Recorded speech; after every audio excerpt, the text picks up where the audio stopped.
春天養生嘅話，我哋有2個重點，只要我哋把握呢2個點嘅話，就可以好好咁將我哋體內一啲唔好嘅廢物將佢排出去。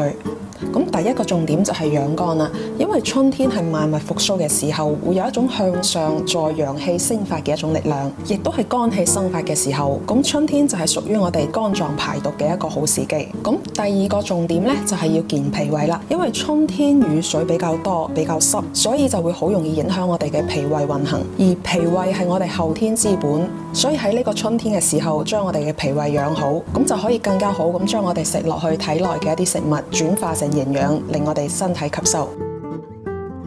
咁究竟要點做呢？第1點就係養肝，我哋要注重我哋嘅作息。晚上11點到凌晨嘅3點就係我哋嘅肝膽經運行嘅時間。如果喺呢段時間我哋唔好好瞓覺嘅話，就會好影響我哋身體嘅新陳代謝，亦都好難將我哋體內嘅毒素排出去。所以建議大家最好就喺11點之前瞓覺。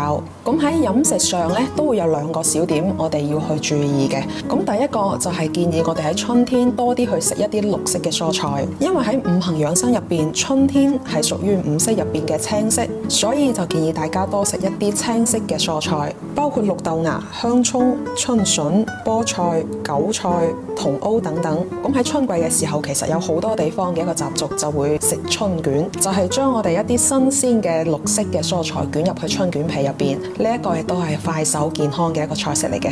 咁佢多食一啲綠色嘅蔬菜嘅話，亦都可以令我哋嘅肝臟好好咁解毒。第2個要點呢，就係少酸多甘味，因為經過冬天嘅一個進補嘅話，其實我哋嘅脾胃都會食得滯滯地噶啦。咁喺春天嘅時候，就會多啲建議大家去食一啲甘味清淡嘅一啲食物，去令我哋脾胃得到一個更好嘅消化同埋休養嘅。咁所謂嘅呢個甘味，唔單單係指一啲有甜味嘅食物，而更加多嘅係指呢個食物係有助於益補我哋嘅一個脾胃之氣嘅。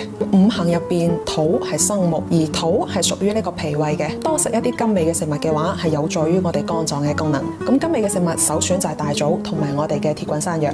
微酸嘅食物係可以入肝經，所以喺春天嘅時候，少少咁去攝入呢一啲酸味係有助於肝氣嘅。但係呢度要記住啦，就千祈唔好過度。而肝木係克脾嘅，所以如果肝火太旺嘅話，有時候就會令我哋嘅脾胃可能感覺到唔舒服。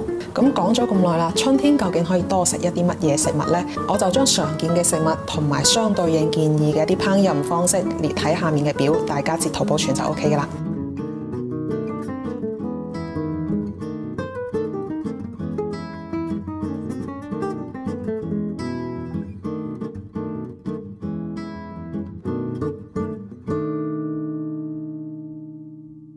好啦，咁我哋今期就到呢一度，我哋下期見啦，拜拜。